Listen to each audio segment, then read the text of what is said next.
تحياتي لكل زوار وأعضاء القناة في كل مكان، يا رب تكونوا بخير وفي أحسن حال. تحذير قوي جدا من البرهان لدولة أثيوبيا، واللي بيوضح فيه إن السودان جاهزة لأي احتمال. وطبعا الاحتمالات اللي بيقصدها عبد الفتاح البرهان معروفة. الاحتمال الأول هو دخول السودان وأثيوبيا في عملية تفاوض لحل نزاع الحدود القائم بين الدولتين، واللي بدأ من شهر 11 اللي فات لحد دلوقتي. والاحتمال ده ضعيف مليون في المية لسببين.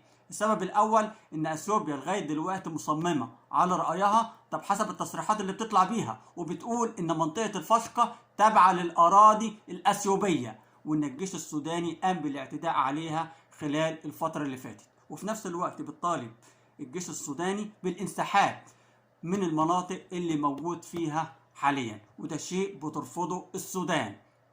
السبب الثاني التصريحات اللي كانت طالعة بيها السودان خلال الفترة اللي فاتت، وأكدت إن منطقة الفشقة أراضي سودانية، ده بحسب الاتفاقية اللي تمت بين السودان وأثيوبيا، وتم التوقيع عليها في 1902، واللي معترف بيها طبعا من المجتمع الدولي. لكن للأسف أثيوبيا بتنكرها وتقول لك لا، الاتفاقية دي اللي تم التوقيع عليها في 1902 غير معترف بيها، وعايزين رسم الحدود من جديد. طبعا النية الأثيوبية معروفة، عايزة تضم منطقة الفشقة ليها.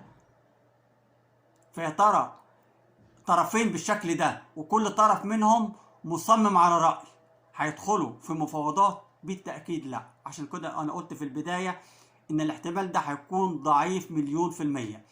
الاحتمال الثاني اللي بيقصده عبد الفتاح البرهان ان يتم مواجهة عسكرية بين الجيش السوداني والجيش الاثيوبي لو الموضوع ما اتحلش بطريقة سلمية. طبعا لغاية دلوقتي المجتمع الدولي ما تدخلش في الازمة اللي بين السودان واثيوبيا. الدولة الوحيدة اللي كانت داخلة بموضوع الوساطة هي جوبا جنوب السودان، واللي رحبت بيها الخرطوم ورحبت بيها اديس ابابا، ولكن لغاية دلوقتي ما فيش اي نتيجة. طيب ايه التحذير اللي طلع بيه عبد الفتاح البرهان ووجهه للجانب الاثيوبي؟ ده هنعرفه في التقرير، ولكن اسمحوا لي قبل ما نبدا فيه يا ريت ما تنسوش الاشتراك في القناه وتفعيل زر الجرس علشان يوصل لكم كل جديد، وعمل لايك للفيديو. كل ده طبعا فضل وليس امر. ندخل بقى في تصريح عبد الفتاح البرهان اللي هو رئيس المجلس السيادي في السودان. خلال الساعات اللي فاتت طلب عبد الفتاح البرهان اثيوبيا بالانسحاب من الاراضي السودانيه. كلنا عارفين ان من بدايه العمليات اللي قام بيها الجيش السوداني من شهر 11 او بالتحديد من 6 11 لحد دلوقتي داخل منطقه الفشقه، واللي هو الحمد لله حرر 90% منها، من الاراضي اللي كان بيحتلها عدد كبير من المزارعين الاثيوبيين داخل السودان. مش فاضل قدام الجيش السوداني غير 4 مناطق بس اللي ما تمش تحريرهم، اللي هم دلوقتي مسيطرة عليهم الميليشيات الأثيوبية أو القوات الأثيوبية. عشان كده عبد الفتاح البرهان بيطلب من أثيوبيا الانسحاب من 4 المناطق اللي موجودين في منطقة الفشقة واللي بيسيطر عليها الميليشيات الأثيوبية. طب يا ترى أثيوبيا هتنسحب؟ لا. إذا كان دلوقتي أثيوبيا بتقول لك لا، ده احنا مش ال4 مناطق بس اللي موجود فيهم الميليشيات الاثيوبيه اللي هم تابعين لينا، ولكن منطقه الفشقه كلها تابعه للاراضي الاثيوبيه. يبقى هتستجيب لطلب عبد الفتاح البرهان؟ بالتاكيد لا. ولكن احنا هنكمل كلامه ونشوف ايه الكلام اللي وجهه للجانب الاثيوبي. طبعا خلال الساعات اللي فاتت قال عبد الفتاح البرهان، وده كان خلال لقاء مغلق في منطقه ام درمة في السودان، وقال بالنص او وجه كلامه للجانب الاثيوبي، وقال ان اثيوبيا بتحتل اراضي سودانيه وتقول للعالم العكس. طبعا انا هعلق على النقطه اللي هو قالها قبل ما ادخل في النقطه اللي بعدها. هو بالفعل هو ده اللي بتعمله اثيوبيا. كلنا عارفين ان منطقه الفشقه دي اراضي سودانيه واحتلتها اثيوبيا او المزارعين الاثيوبيين من 1995. يحتلوا المناطق كبيرة جدا، مناطق زراعية داخل السودان. ولكن احنا قلنا السبب او الغلطة الاساسية كانت على السودان من البداية، انها سمحت للميليشيات الاثيوبية انها تزرع وتحصد داخل اراضيها. لكن ما علينا، اللي كان عامل المشروع اللي يعني الازمه دي كلها النظام الزائل اللي هو عمر البشير، اللي كان متساهل جدا مع النظام الاثيوبي وكان فاتح لهم الاراضي السودانيه ومش بيحاسبهم. لكن النظام الحالي اللي موجود في السودان لا دلوقتي صحي جدا، لا وعايز يقوم باستعاده ارضه، اظن ده حقه. تمام. عشان كده هو اللي عبد الفتاح البرهان بيقول لك دايما التصريحات الاثيوبيه اللي بتطلع بيها للعالم تصريحات كلها غلط. يعني هي بتقول للعالم كله ان منطقه الفشقه اثيوبيه، مع ان الحدود والخريطه باينه انها منطقه او اراضي سودانيه. في نفس الوقت بيكمل تصريحه بيقول ان السودان جاهزه لاي احتمال،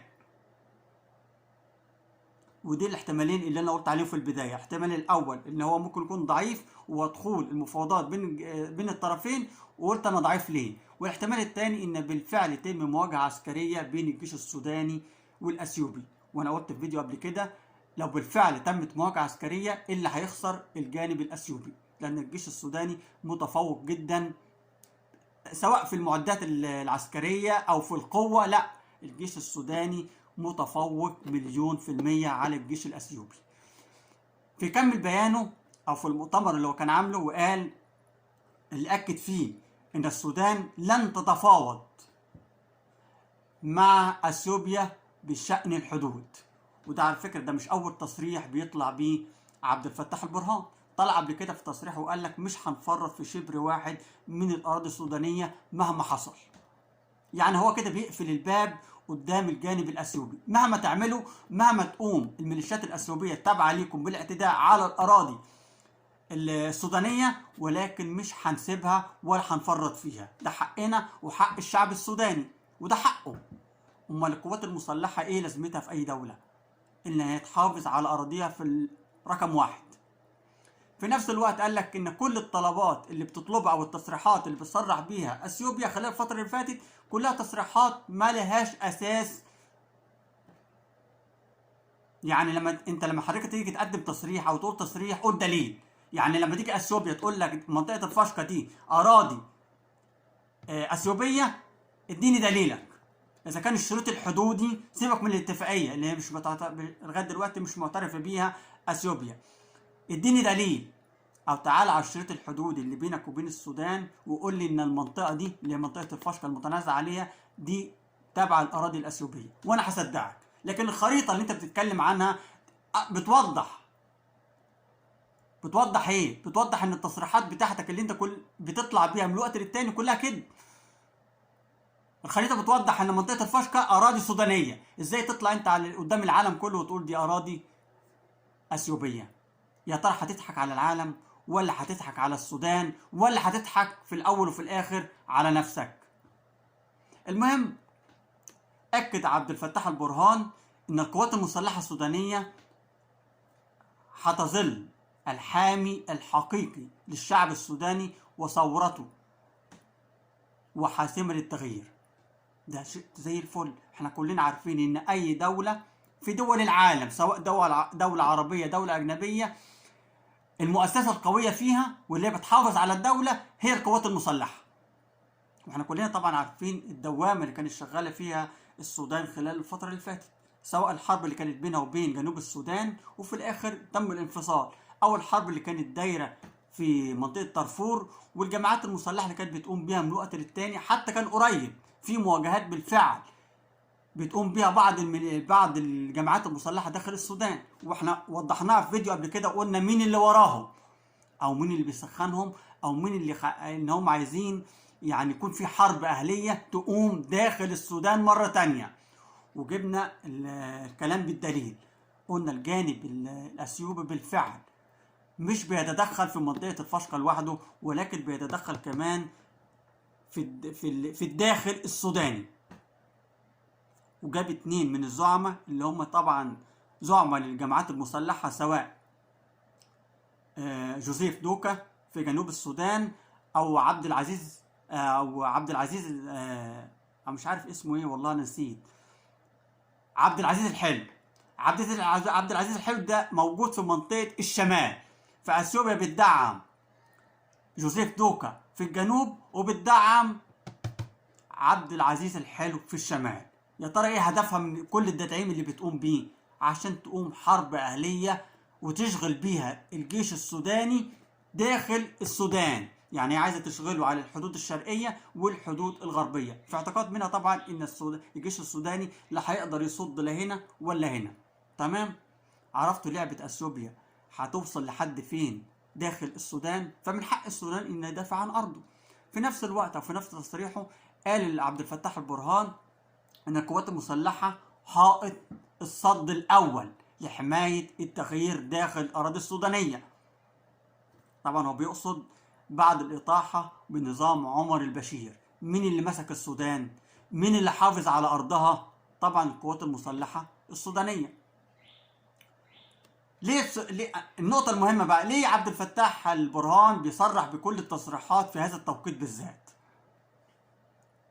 هل الطريق مسدود بين السودان واثيوبيا؟ بالتأكيد، لأن كل طرف منهم مصمم مع الرأي.